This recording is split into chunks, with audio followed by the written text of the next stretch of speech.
हरे कृष्णा। श्री कृष्ण गोविंद हरे मुरारी, हे नाथ नारायण वासुदेव। श्री कृष्ण गोविंद हरे मुरारी, हे नाथ नारायण वासुदेव। आज के विचार श्री कृष्ण चरित अमृतम से भाग 106। हेडिंग है नृत्ययति वनमाली। आज की दिव्य झांकी। आइए इसके बारे में श्रवण करते हैं। कल का काली दहा वाला एपिसोड, उसी का ये एपिसोड कंटिन्यू है। कल हमने श्रवण किया कि श्री कृष्ण श्री दामा की गेंद लेने के लिए जिद करते हैं। श्री दामा तो उनकी गेंद लेने के लिए कदम्ब के वृक्ष के ऊपर चढ़ जाते हैं और वहाँ से काली दह में कूद पड़ते हैं। तो ये सब जो घटना घटी तो सखा परेशान हो जाते हैं और आश्चर्य हो जाता है और चौंक जाते हैं और वो वहीं पर बेहोश हो जाते हैं, मूर्छित हो जाते हैं। तो उसके आगे आइए आज हम श्रवण करते हैं। हद के भीतर तल तक पहुँचे थे कन्हैया, इस प्रकार कूदे कदम के, क्योंकि सबसे ऊपर चढ़ गए थे कदम की डाल पर, और वहाँ से इस प्रकार से कूदे कि तल को छू लिया उनके चरणों ने।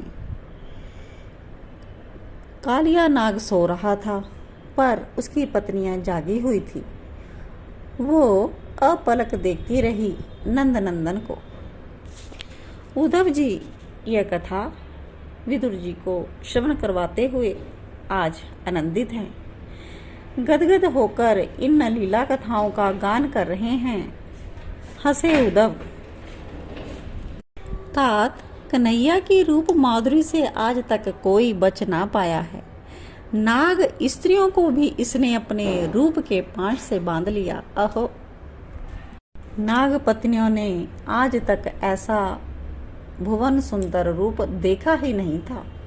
इतना सुकुमार अंग, सांवला सलोना और वो नयन कटीले रसीले अधर। फुफकारना चाहिए था इन्हें, पर एक ही दृष्टि में अपने हृदय दे बैठी नंद नंदन को। पुकार उठी, कौन हो बालक, कहाँ से आए हो, क्या नाम है तुम्हारा, किस स्थान से आए हो और क्यों आए हो। नागपत्नियां एक नहीं थी, अनेक थी और सबने प्रश्न किए थे। उफ, नंद नंदन मुस्कुरा दिए।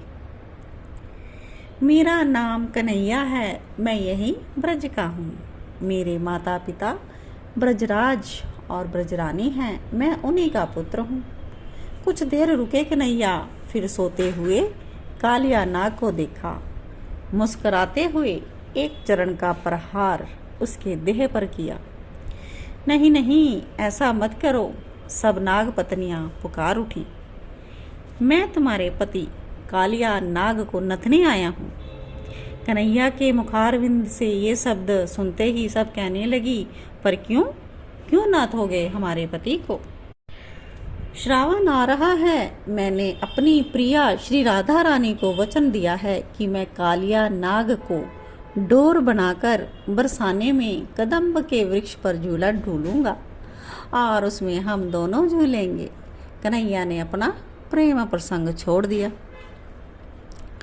तुम प्रेम करते हो, क्या नाम बताया तुमने।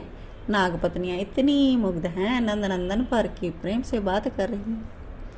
हाँ, बहुत प्रेम करता हूँ, श्री राधा यही नाम है उनका। पर ये काम तुमसे नहीं होगा, क्योंकि हमारे पति नागराज हैं। उन्हें अपनी क्रीड़ा का साधन मत समझो। हे सुंदर बालक, एक बार वो जाग गए ना तो उनके विष से तुम्हारा ये रूप झुलस जाएगा। तुम जाओ, यहाँ से जाओ। तुम मेरे बारे में इतना क्यों सोच रही हो। मुझे पुष्प चाहिए, नील कमल के पुष्प। पता है मेरे बाबा कितने दुखी हैं। मेरा पूरा ब्रजमंडल दुखी है। कल तक अगर नील कमल के पुष्प राजा कंस के पास ना पहुँचे तो वो सब कुछ तोड़ नोड़ करेगा। अच्छा, हम देती हैं कमल के पुष्प, जितने चाहिए ले जाओ, पर जाओ तुम यहाँ से, नागपत्नियाँ डर रही हैं। ना, बड़ी प्यारी झांकी थी कन्हैया के जब उन्होंने मना किया। नील कमल के पुष्प लेकर तेरा पति कालिया हमारे ब्रज में पहुंचाएगा। क्यों? अपनी माता को जीवन भर दुखी रखना चाहता है तू? क्यों अपनी प्रिया को जीवन भर आंसू देना चाहता है? तू मारा जाएगा बालक, लौट जा। हमारे पति अगर जग गए। उसी समय उछलकर कन्हैया ने फिर अपने चरण का प्रहार सोते हुए कालिया नाग के ऊपर किया। इस बार का प्रहार सबसे तेज था। वो उठ गया। कालिया नाग फुफकारते हुए उठा। उसके मुख से विष निकल रहा था और वो निकाल भी रहा था। डर से नाग पत्नियां दूर खड़ी हो गई। सबसे पहले तो उठते ही कालिया ने कन्हैया को एक ही क्षण में बांध दिया, चरण से लेकर मस्तक पर्यंत, और उसके बाद विष छोड़ने लगा, हलाहल विष। कन्हैया मुस्कुराए। अपने श्रीअंग को कन्हैया ने फुलाना शुरू किया। कालिया नाग की सारी नसें ढीली पड़ गई। बस उसी समय उछलते हुए कन्हैया उसके फन पर पहुंच गए और अपने चरणों से प्रहार करने लगे। जोर से प्रहार किया, इतना कि रक्त निकलने लगा कालिया का, और रक्त से यमुना का जल लाल होने लगा। लाल। पर इतनी जल्दी हिम्मत कैसे हारता कालिया नाग? वो फिर उठा और कन्हैया की ओर जैसे ही झपटा, कन्हैया ने फिर उसे उछलकर अपने चरणों से कुचल दिया।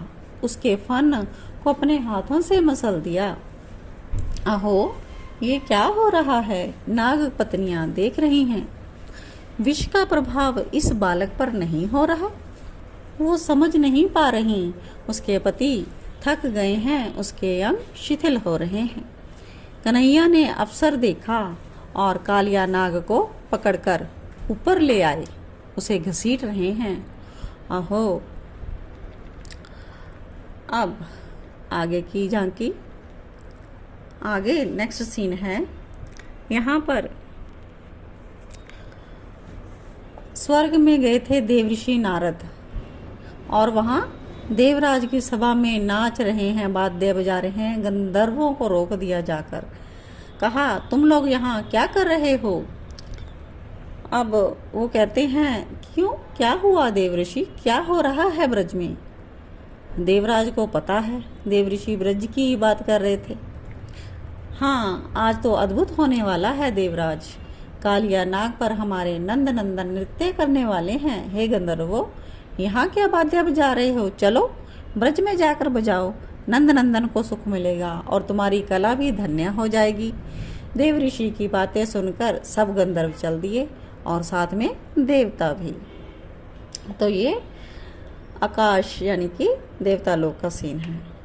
इसके आगे फिर से सीन आता है वहीं पर जहाँ पर श्री कृष्ण कालिया नाग को नथने के लिए आए हैं। श्री कृष्ण कालिया नाग से कहते हैं, हे नागराज, तुम अपने रमलक द्वीप में जाओ, ये स्थान तुम्हारा नहीं है। मेरे ब्रजवासी तुम्हारे कारण बहुत दुखी हैं, जीव जंतु सब दुखी हैं, तुम इस भूमि को छोड़ दो। जब हार गया कालिया नाग, लड़ते लड़ते थक गया, उसका विषैला रक्त सब निकाल दिया गया कन्हैया ने। तब वो अपनी समस्त पत्नियों के साथ कन्हैया के चरणों में नतमस्तक हो गया था। तब कन्हैया ने उसे ये समझाया था। कालिया नाग ने कहा, पर आपका भक्त गरुण मुझे मार देगा। नहीं मारेगा, क्योंकि तुम मेरे भक्त बन चुके हो। मेरे चरण चिन्ह तुम्हारे मस्तक में हैं। इसलिए कालिये, तुम जाओ और रमनक द्वीप में ही निवास करो, नंदनंदन ने समझाया। कालिया नाग ने सिर झुका लिया। कन्हैया ने अवसर देखा और उछलते हुए उसके फन पर सवार हो गए। अब ये सीन जो है ये यमुना जल के बीच में है, हो रहा है। अब जो नेक्स्ट सीन है ये यमुना के जो तट पर हैं, जो मैया बाबा सखा सब आए हैं, तो दाऊ बोलने लगे, उनमें से सबको बोलने लगे, मैया देख, मैया बाबा देखो। सब उठ गए, मानो सबके देह में फिर से प्राणों का संचार हो गया। आहा, कालिया के फन पर वो नटवर नाच रहा था, उसकी वो भंगी अद्भुत थी। अहो, तभी उसने अपनी फेंट से बांसुरी भी निकाल ली और अपने नन्हे नन्हे चरण एक एक फन पर पटक रहे थे। वो हर फन को झुका रहा था। उसी समय गंधर्वों ने वाद्य बजाने शुरू कर दिए।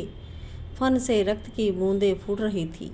वो कन्हैया के चरणों में गिर रही थी। अहो, अद्भुत शोभा हो गई थी उससे भी, और ऐसा लग रहा था जैसे रक्त वर्ण के पुष्प नंद नंदन के चरणों में मानो कालिया नाग चढ़ा रहा हो। सब ग्वाल सखा सब नाच उठे। मैया यशोदा चिल्लाई, कन्हैया आजा आजा, ये कालिया नाग तो ही खा जाएगा। और कन्हैया मुस्कुराते हुए बोल रहे थे, नहीं खाएगा मैया, ये मेरा चेला बन गया है, नहीं खाएगा मोहे ये। शेष चरित्र कल। श्री कृष्ण गोविंद हरे मुरारी, हे नाथ नारायण वासुदेव। इसके आगे के एपिसोड में हम श्रवण करेंगे कन्हैया ने इसके बाद कौन सी लीला की। तो वो सब श्रवण करने के लिए आप मेरे YouTube चैनल को देखते रहिए और इसको लाइक और कमेंट ज़रूर कीजिए और इसको ज़्यादा से ज़्यादा शेयर कीजिए। न्यू भगत हैं जो, वो सब्सक्राइब मेरे चैनल को ज़रूर कीजिएगा।